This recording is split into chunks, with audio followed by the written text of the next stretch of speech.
Assalamu alaikum students, class 5, subject EVS 1, chapter number 19, constituents of foods. Constituents of food. In the earlier class, we had studied about different constituents which provide energy to our body. So let's recap them. What are they? Earlier, first we had studied about carbohydrates.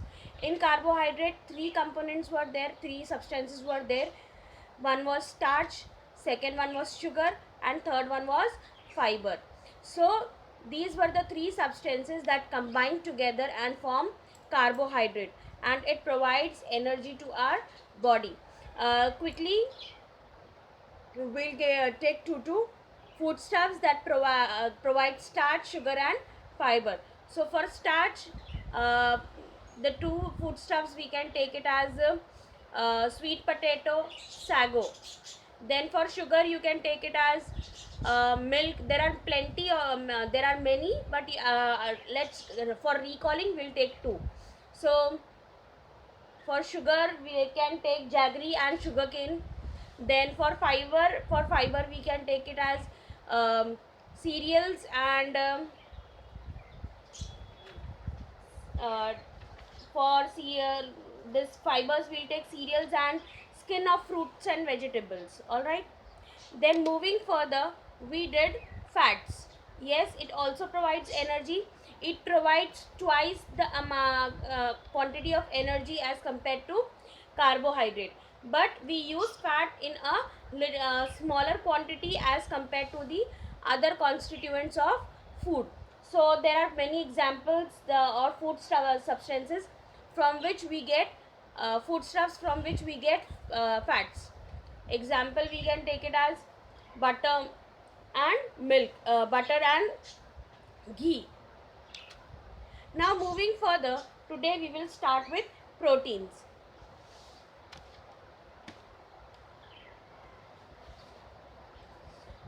Now in proteins, just as stones, bricks are the building blocks need to for a wall. To build a wall, stones and bricks are needed. Same way, proteins are the building blocks of our body. Yes, body undergoes wear and tear continuously. It gets injured. Sometimes it gets injured. Yes, you get injury also. So it is protein that helps to prepare our body, the wear and tear of the body continuously. But the healing and repair of our body goes all the time without our being aware. So example I'll give you, if any wound that has happened to you, yes, it heals as the time passes, and we without even our notice, without even our this, it gets healed and repaired. Proteins are necessary for that purpose. Proteins are required in plenty during the growing years of person's life. So when you are growing, as the person is growing from childhood, from newborn to a toddler, then a child, yes, there are various stages when a person grow. Yes, so therefore that for growing of a person, what is needed, what is required? Proteins. And it is not needed in small quantity how we need fats, but it requires in plenty. The quantity is huge in the required, it is required in plenty for the growing person. Now examples, what are the various sources from which we get protein? So all the different dals, pulses, milk and milk groundnuts, milk and milk products. In milk products, different things are there which are made out of milk. Example, yogurt, that is dahi, khoya, paneer. Yes, then egg, meat and fish. These are the rich sources of protein. To get the required protein, our daily diet should be included with dals, pulses as well as milk and milk products. Now to get daily whatever amount we require, plenty of proteins, the quantity of protein required in our body is more.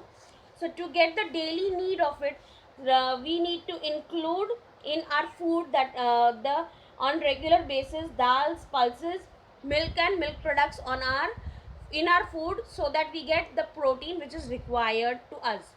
Our body requires carbohydrates, fats and proteins in large proportion. Yes, we require in large proportion. So these constituents are called as macronutrients, as they require in large proportion or in large quantity, if I say. So this is what it is called as macronutrients. Why? Because they are needed in large proportion. So what are the foodstuffs that are required? What are the constituents that are required in large proportion? And they are called as macronutrients. So they are three: carbohydrates, proteins and fats. Alright, same way. Now we have studied about macronutrients. Now we will study about micro, opposite of macro. Macro is large, so micro will be small. So we will study about micronutrients. So they are vitamins and minerals. In addition to macronutrients, we need certain food constituents in very small quantities. These micronutrients are vitamins and minerals. Yes, so these are the micronutrients we need in smaller quantity. Macronutrients are what? They are required in larger quantity and on regular basis. So we will start with vitamins. The different vitamins are named using the letters and the alphabets. For example, A, B, C, D, E and K. There are the most important vitamins. So we require vitamins, and there are different vitamins. There are different names are there. So it is written as using alphabets. Yes, and it is required. Most of these vitamins are very much important for our body, for our growing. Although we need vitamins in very small quantity, a lack or deficiency of any vitamin results in serious disorder. So what happens if a very small, we need it in a very small quantity? First thing is this. But if it is not there, we do not get that also, whatever quantity we require for our body. That means lack or deficiency, that is whatever is required lesser than that, and deficiency means near to nowhere, bilkul bhi nahi.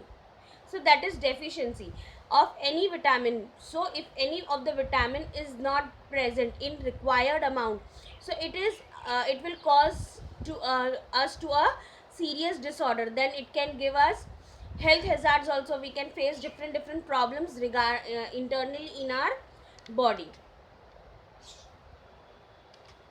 Now, for example, a deficiency of vitamin A over a long period results to night blindness. Now, when you are facing the problem that you are having a deficiency of vitamin A for a very long period of time, you do not have vitamin A, or the constituents are not present of vitamin A in your body. So, it can give you night blindness. That means you will not be able to see during the night time. The vision is lesser. That is called as night blindness.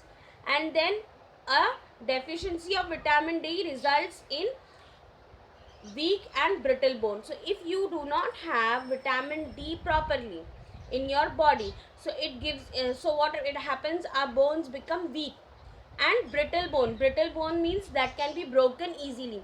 So if anything happens, or any jerk also you will get. So if brittle bone problem is there, so there are high chances that you break your bones in that. Vitamins gives us the ability to resist diseases. So vitamins are very much important. It helps us to fight with the diseases. Now moving further, minerals.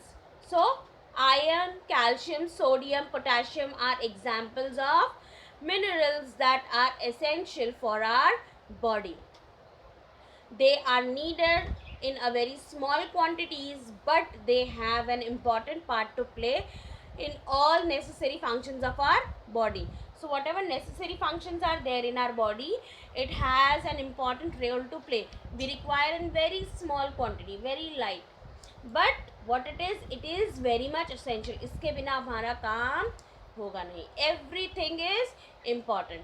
Yes, if a puzzle is there, to complete that puzzle picture, every bit of the puzzle is important. Same way, the new constituents that we consume through the various foodstuffs are very much important for our complete growth, for our good health. For example, iron is necessary for carrying oxygen to different parts of the body. If there is a deficiency of iron in our blood, the body does not get enough supply of oxygen and one feels constantly weak and tired. So if there is lack of iron in our body, and what iron does, it carries the blood to the different it carries oxygen to the different parts of the body, and oxygen is carried through the iron in the blood. So blood flow, there you will face the problem of blood flow in your body, and if it is not supplied, this oxygen is not supplied properly, so every now and then the person feels weak or tired, easily thak jate hai. This condition is called as anemia. The mineral calcium makes more bone strong. So the mineral calcium, so the calcium which is the mineral which is known as calcium, it makes the bone strong, and whatever problems this, because lack of iron, can lead to anemia. Now different fruits, all kinds of fruits, vegetables, leafy vegetables, green leafy vegetables, sprouts, pulses, and the skin of the cereals and brands are all the sources of vitamins and minerals. So leafy vegetables, fruits, vegetables, skin of brands, sprouted pulses and pulses, what are they? They are the rich sources of vitamins and minerals. That is why, as far as possible, we should eat fruits with their skin, and we should not sift flour to throw away the brands. So we need to make sure then, how much ever it is possible, we need to eat more and more of fruits with the skin of the fruit. Example, apple. We should not remove the skin of apple where it is necessary. For example, banana, watermelon, papaya, skin needs to be removed, then you can remove. But unnecessarily, for example, papaya, chiku, sorry, not papaya, apple, chiku, yes, these fruits we can directly have it. So we should not remove the skin of the fruit, and also we should not use sieve to sift the flour and remove the bran from the flour, because it has fiber and it has vitamins and minerals that provide us energy to the body. Now let us see a quick chart which is there on page number 100 of your textbook, that you have to draw later on. What it is? Food. Now what food gives us? It gives us energy, energy giving food, and when it gives energy, it gives us in two forms. One is carbohydrate and the other one is fats. Then the other food that gives us bodybuilding food. What are the bodybuilding food? What it provides us? It provides us with proteins and the food which is necessary for bodily process and resistance of the diseases. So what are the food that is required? Foods that is required, and what it gives us? Vitamins and minerals. So when you eat food, so the food that gives you energy, what form of energy you get? You get energy of carbohydrate and fat. Then bodybuilding foods. So from this food, what you get? Major constituent of food, that is protein you get. And then foods that are necessary for the process and resistance of diseases, to fight with the diseases. foods, and that what they provide, which constituent they provide vitamins and minerals. So from food, carbohydrate, fats, proteins, vitamins and minerals, these are the different constituents that you get through your food. Now moving further, balanced diet. Now what do we tell about ourselves when we say I am fit and fine? Yes, being fit and fine means that we have enough strength and energy to study, play and carry out all our tasks easily. Our body is growing well and we do not fall ill every now and then. So this is the meaning where you can say that yes, your body is healthy, fit and fine, and you do not fall sick easily. You have the strength and energy to do different work, that is study, play, carry out different tasks easily. So this is the meaning of being fit and fine. We all wish to be in good health. Who wants to be sick every now and then and fall ill every now and then? Is there anyone? No, it is everyone's wish that we be good in good health. So for good health, our body should get all the different constituents of food, namely carbohydrates, proteins, fats, vitamins and minerals in right quantity. A diet which provides all these constituents of right quantity is called as balanced diet. Now moving further, nourishment and malnutrition. Our food, for our body to be well nourished, that means all the constituent that is required in our body are in right quantity. So well nourished, we must get all the different constituents in right quantity, different food constituents in the right quantity. So we should have our food with different constituents, that is fat, carbohydrate, protein, vitamins and minerals in right quantity. That means in correct quantity one should have that. If the person's diet lacks some of the constituent for a very long time, so that person does not get proper nourishment. If you are lacking any of the diet for a very long time, if in your diet this one of the constituent is absent, then you can say that that person is not having the proper nourishment. And malnutrition has serious consequences for the person's health. Now malnutrition, no regular food. Yes, example, if a person does not get enough carbohydrate and protein, their body is stunned. They feel constantly tired. They cannot cope with their studies or games or other tasks. If the person is lacking with carbohydrate and protein, so the body is always tired. They feel always tired. They cannot do their work on properly. They cannot cope up with their studies, games and various other tasks that they do. They are not able to do that properly as compared to the other people. Deficiencies of vitamins and minerals cause some specific disorder. So specific disorder you will get if you have vitamin and minerals deficiency. That means they are very low in your body, very low in quantity in your body, and it can give you severe disorders. There are some misconceptions about diet. If a child eats sweet, chocolates, cakes, fried stuffs, etc. and grow fat, some people think that the child is healthy. But if you eat only one kind of foodstuffs, your body does not get all the necessary food constituent.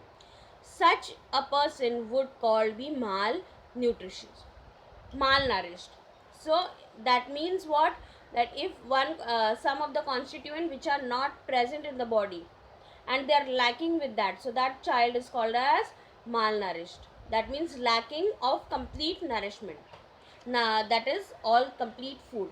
So here we have come to the end of our chapter. Now let us see what we have learned in the whole chapter. some body gets energy from the body gets energy from carbohydrates. Proteins are necessary for the growth of the body as well as for the repair of the wear and tear of the body. Our body gets energy from fats too. Although our body gets vitamins and minerals in small quantities, a deficiency of any of them can lead to disease or disorder. Fruits, vegetables, and their skin, cereals, and pulses are all sources of fiber. From each of the food item that we eat, we get more than one food constituent. If the diet does not include all the food constituents in the right proportion, it leads to malnutrition. Malnutrition has serious consequences for the person's health. So with this we come to the end of our chapter.